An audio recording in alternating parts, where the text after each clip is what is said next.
Today we will discuss about queuing models. These models deal with situations where queue is formed.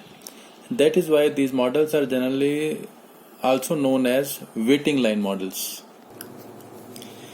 Common examples where we generally observe people lined up in the queue are bus stops, railway reservation counters, banks, and even when you call the mobile or telephone customer care executive, sometimes you have to wait.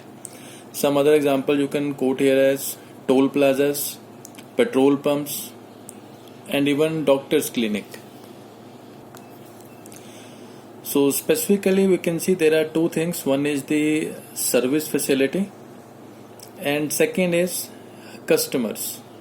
So in general we can say that a queue is formed when either the customers who wait at the service facility, either they wait for their turn if total number of customers arriving at a particular facility exceeds the number of servers, or vice versa is also true, that is sometimes the service facility also has to wait for customers and stand idle.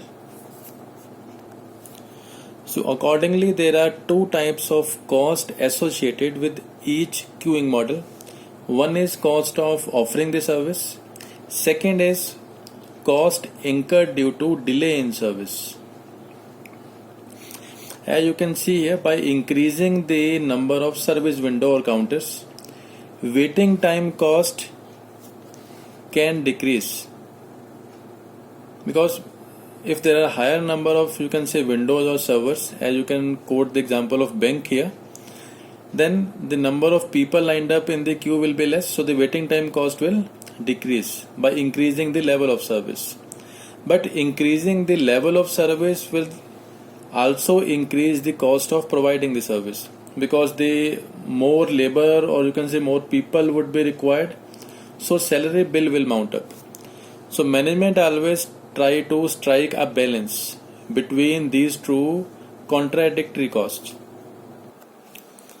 And in the examples which we have quoted earlier, management say might be interested in knowing how many, you can say, number of buses should ply on a particular route per hour, or what should be the, you can say, number of service windows or counters here to be established in a particular railway station or a bank. How many number of toll booths are required in a toll plaza? How many number of machines or attendants are required, or how the patient can be scheduled in a doctor's clinic.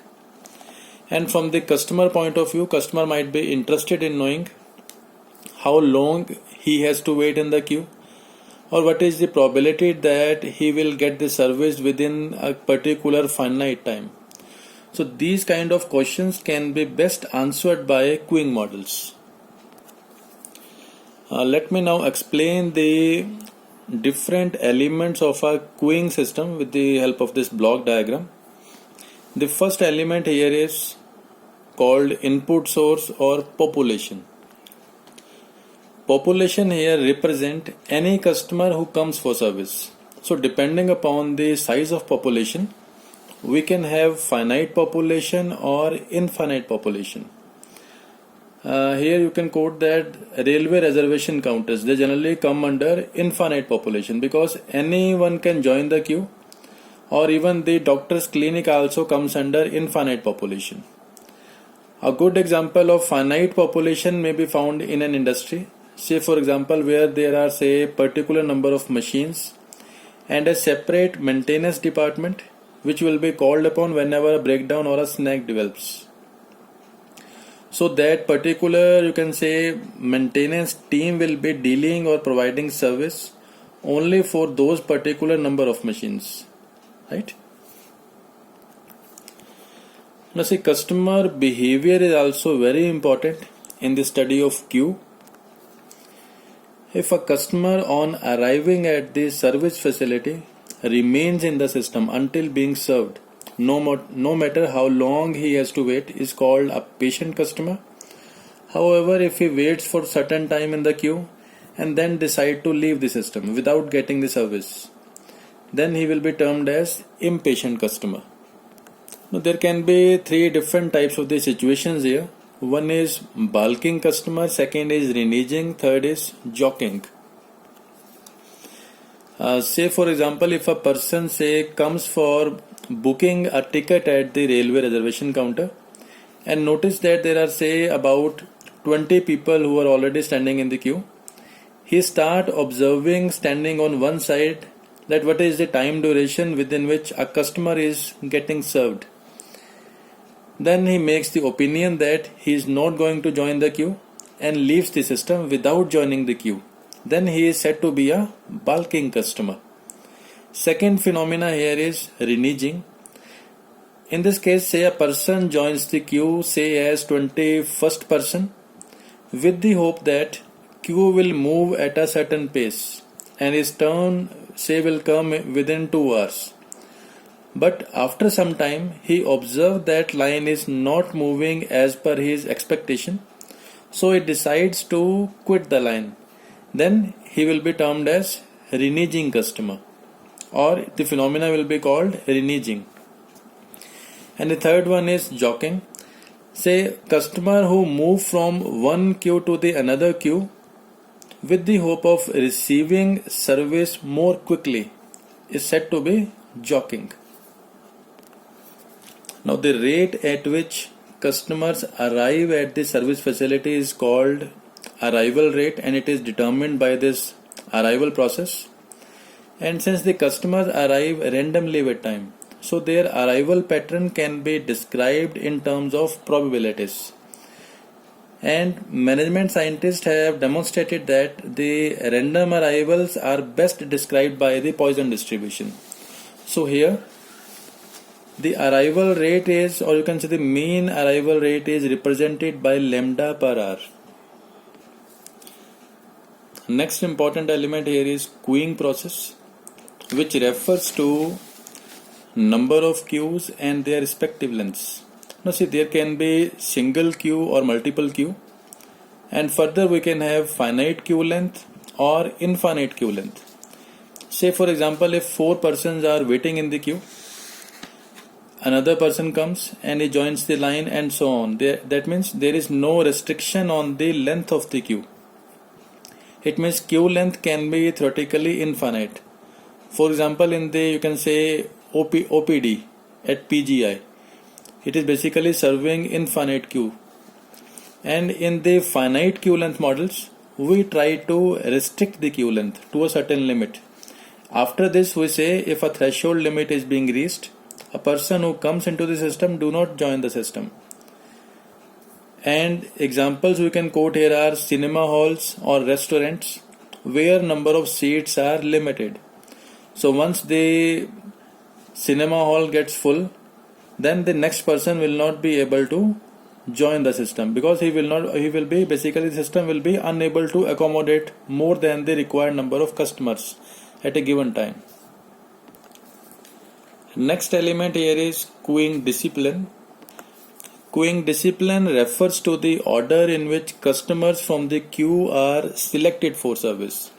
Different type of the queue discipline exist. For the first one is first in, first out, or you can say first come, first serve, where customers are served in order of their arrival.